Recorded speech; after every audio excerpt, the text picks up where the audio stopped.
ప్రాంతం గుంటూరులో పోలింగ్ ఏర్పాట్లు పూర్తయ్యాయి. సున్నితమైన ప్రాంతాల్లో భారీగా బలగాలను మోహరించారు. మరింత సమాచారాన్ని మా చీఫ్ రిపోర్టర్ కవిత అందిస్తారు. కవిత, 2019 సార్వత్రిక ఎన్నికల కోసం కౌంట్ డౌన్ మొదలైపోయింది. మరికొద్ది గంటల్లోనే పోలింగ్ స్టార్ట్ అవబోతోంది. ఈ నేపథ్యంలోనే గుంటూరు జిల్లాకు సంబంధించినటువంటి ఏర్పాట్లు ఎలా ఉన్నాయి? గుంటూరు జిల్లాలో 17 అసెంబ్లీ సెగ్మెంట్లుంటే 3 పార్లమెంటు స్థానాలున్నాయి. మొత్తంగా ఏర్పాట్లు ఎలా ఉన్నాయి, డిప్లాయ్మెంట్ ఎలా ఉంది, క్రిటికల్ సెన్సిటివ్ ఏరియాస్ ఉన్నటువంటి నేపథ్యంలో వీటి గురించి వివరించడానికి ప్రస్తుతం మనతో పాటుగా ఉన్నారు గుంటూరు జిల్లా కలెక్టర్ కోన శశిధర్ గారు. నమస్కారం సార్, ఎలా ఉంది సార్ ఏర్పాట్లు అనేవి? జిల్లాలో 4417 పోలింగ్ కేంద్రాల్లో రేపు ఉదయం 6 గంటలకి మాక్ పోల్ స్టార్ట్ అయ్యి 7 గంటలకి పోలింగ్ స్టార్ట్ చేసి సాయంత్రం 6 గంటల వరకు పోలింగ్ కండక్ట్ చేయడానికి అన్ని ఏర్పాట్లు పూర్తయినాయండి. ప్రతి పోలింగ్ కేంద్రంలో ఇది ఎండల తీవ్రతని దృష్టిలో పెట్టుకొని, అలాగే ఈసారి మొదటిసారి వివిప్యాట్స్ వాడుతున్నాం కాబట్టి వివిప్యాట్స్లో కొంత ఆలస్యమయ్యే అవకాశం ఉంది పోలింగ్లో. ఇది దృష్టిలో పెట్టుకొని క్యూ లైన్స్ ఎక్కువగా ఉంటే క్యూ లైన్స్కి బ్యారికేడింగ్ చేయటము, షామియానాస్ వేయించటము, డ్రింకింగ్ వాటర్ పెట్టడము, అలాగే ఫిజికలీ డిజేబుల్డ్ వాళ్ళకైతే ట్రైసైకిల్స్, వీల్ చైర్స్, అలాగే ఉచితంగా వాళ్ళ ఇంటి దగ్గర నుంచి ఈ ఫిజికలీ డిజేబుల్డ్ వాళ్ళు రావడానికి కోసం వాళ్ళకి ఒక ఆటో కూడా మనం ఎన్నికల యంత్రాంగం ఖర్చుతోనే ఏర్పాటు చేయడం జరుగుతుంది. ఇలా పోలింగ్ స్టేషన్లో ఏర్పాట్లు కానివ్వండి, లేకపోతే పోలింగ్ పార్టీస్ కానివ్వండి, అన్నీ కూడా చాలా చక్కగా ఏర్పాట్లు జరిగినాయి. గుంటూరు జిల్లాకు సంబంధించి పల్నాడు ఏరియా అనేది కొంచెం సెన్సిటివ్ ఏరియా. అక్కడ ఆల్రెడీ గొడవలు కూడా స్టార్ట్ అయిపోయాయి. రైట్ ఫ్రమ్ ద క్యాంపెయినింగ్ టైంలోనే అక్కడ పారామిలిటరీ బలగాలు కూడా మోహరించారు. ప్రస్తుతం అక్కడ సిచ్యువేషన్ ఎలా ఉంది సార్? ప్రస్తుతానికి పీస్ఫుల్గా ఉందండి. ఎందుకంటే చాలా చక్కటి ఫోర్స్ డిప్లాయ్మెంట్ ప్లాన్ చాలా ఆలోచించి జిల్లాలో 2364 సమస్యాత్మక క్రిటికల్ పోలింగ్ స్టేషన్స్ మనం గుర్తించడం జరిగింది. ఈ క్రిటికల్ పోలింగ్ స్టేషన్స్లో మనం 4 రకాలుగా యాక్షన్ తీసుకుంటాం.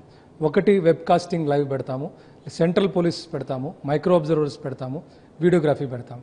ఎక్కడ ఎటువంటి ప్రాబ్లం లేకుండా ఏమన్నా చిన్నపాటి ఇన్సిడెంట్ జరిగినా రియాక్ట్ అవడానికి మనకి రూట్ మొబైల్స్ కానివ్వండి, స్ట్రైకింగ్ ఫోర్సెస్ కానివ్వండి, స్పెషల్ స్ట్రైకింగ్ ఫోర్సెస్ కానివ్వండి, జోనల్ మ్యాజిస్ట్రేట్స్ కానివ్వండి, చాలా చక్కగా ఏర్పాటు చేయడం జరిగింది. ప్రతి నిమిషం ట్రాక్ చేయడానికి కలెక్టరేట్లో కంట్రోల్ రూమ్ పెట్టాము. అలాగే కాన్స్టిట్యున్సీ లెవెల్లో కూడా కంట్రోల్ రూమ్ పెట్టి ఎప్పటికప్పుడు ట్రాక్ చేస్తూ ఉంటామండి. గురజాల కావచ్చు, వినుకొండ, రేపల్లె ఇలాంటి ఏరియాల్లో ఆల్రెడీ కొంచెం అక్కడ ఇన్సెక్యూరిటీ అనేది ఫీల్ అవుతున్నటువంటి పరిస్థితి. ఓటర్లు కూడా ఏమవుతుందో అనేది శాంతియుతంగా జరుగుతుందని చెప్తున్నప్పటికీ కూడా రేపు ఏం జరుగుతుందో రేపు ఈవినింగ్ వరకు అనే ఒక టెన్షన్లో ఉన్నటువంటి పరిస్థితి. సో వాళ్ళకేం చెప్పదలుచుకున్నారు సార్? జిల్లాలో సామాన్య ఓటర్ ప్రశాంతంగా ఎటువంటి ఆందోళన లేకుండా చక్కగా వాళ్ళ ఓటు హక్కు వినియోగించుకోవడానికి అన్ని చర్యలు తీసుకున్నాం. ఎవరు ఎటువంటి ఆందోళన చెందాల్సిన అవసరం లేదు.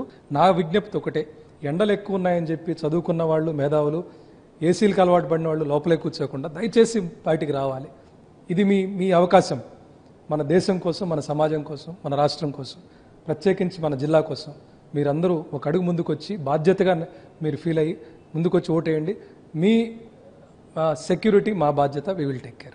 పోల్ మేనేజ్మెంట్ అనేది చేయడానికి చాలా వరకు కొన్ని ప్రయత్నాలు జరుగుతున్నట్టుగా మనకు అందుతోంది న్యూస్ అనేది. సో దానికి సంబంధించి ఎవరు రెస్పాన్సిబిలిటీ తీసుకోవాలి, ఎలా అలర్ట్గా ఉండాల్సిన అవసరం ఉందంటారు? ఇప్పుడు హై టైమ్గా చెప్పుకోవచ్చు మనం ఇప్పుడు ప్రస్తుతం ఉన్నటువంటి టైంని. అంటే మీరు అనేది డబ్బు, మద్యం ఇటువంటి చూడండి. మాకు ఈ లాస్ట్ 72 అవర్స్లో స్పెషల్ డిప్లాయ్మెంట్ ప్లాన్ అనేది తయారు చేశాం. ఈ స్పెషల్ డిప్లాయ్మెంట్ ప్లాన్ అంటే ఉన్న అన్ని లాడ్జెస్ కానివ్వండి, లేకపోతే కళ్యాణ మండపాలు కానివ్వండి, ఇవన్నీ ఫస్ట్ ప్రయారిటీ ఏంటంటే కాన్స్టిట్యున్సీలో కాని వాళ్ళు, ఓటర్స్ కాని వాళ్ళు తక్షణమే కాన్స్టిట్యున్సీ వదిలి వెళ్ళిపోవాలని. సో అదంతా రాత్రే మనం చెక్ చేసుకోవడం జరిగింది. ఎటువంటి యాంటీ సోషల్ ఎలిమెంట్స్ వేరే జిల్లాల నుంచి కానీ వేరే రాష్ట్రాల నుంచి రాకుండా ఫస్ట్గా కట్టుదిట్టమైన భద్రతా ఏర్పాట్లు చేశాం. రెండోది, రౌండ్ ద క్లాక్ ప్రతి 8 గంటలకి ఒక షిఫ్ట్ పెట్టుకొని చెక్ పోస్టులు కానివ్వండి, ఫ్లయింగ్ స్క్వాడ్స్ కానివ్వండి, ఇలా చాలా అప్రమత్తమయ్యి ఎక్కడ మద్యం పంచే అవకాశం ఉన్నా, డబ్బులు పంచే అవకాశం ఉన్నా ఇమీడియట్గా విత్ ఇన్ మినిట్స్ మా టీం అక్కడికి వెళ్ళేలాగా మేము ఏర్పాటు చేశాం. ఈరోజు రేపు ఉదయం వరకు, రేపు సాయంత్రం పోలింగ్ అయ్యే వరకు కూడా ఈ ఎంటైర్ వ్యవస్థ చాలా అప్రమత్తంగా ఉంటాము. ఎక్కడ ఇటువంటి జరగకుండా చర్యలు తీసుకుంటాము. సార్, ఓటర్స్కి ఏమైనా కంప్లైంట్స్ ఉంటే, వాళ్ళకి ఏమైనా ఫిర్యాదులు ఉంటే ఎవరిని అప్రోచ్ అవ్వాలి, ఎవరికి కంప్లైంట్ చేయాల్సిన అవసరం ఉందంటారు? ఇప్పుడు 1950 అనేది ఎలక్షన్ కమిషన్ వాళ్ళు పెట్టిన టోల్ నంబరే. అలాగే మేము కలెక్టరేట్లో కూడా టోల్ ఫ్రీ నెంబర్ పెట్టాము. ఇక్కడ కంట్రోల్ రూమ్లో కూడా 2 నంబర్స్ పెట్టి దాని ద్వారా కన్సిస్టెంట్గా కంప్లైంట్స్ వచ్చిన వాటిని రిసీవ్ చేసుకోవడం, విత్ ఇన్ మినిట్స్ రికార్డ్ అయ్యేలా కూడా వ్యవస్థ పెట్టాము. Thank you so much sir. Best wishes to you. So Guntur జిల్లాకి సంబంధించి కొన్ని క్రిటికల్ సెన్సిటివ్ ఏరియాస్ ఉన్నప్పటికీ కూడా ప్రతి చోట శాంతియుతంగా పోల్ ఏర్పాట్లు జరిగేలా అందుకు అవసరమైనటువంటి అన్ని చర్యలు తీసుకున్నాం. కట్టుదిట్టమైనటువంటి చర్యలు ఉన్నాయి. సో ప్రతి ఒక్కరూ ఓటు హక్కు వినియోగించుకోవాలి, పోల్ పర్సంటేజ్ ని పెంచాలని చెప్తున్నారు కోనశేఖర్ గారు.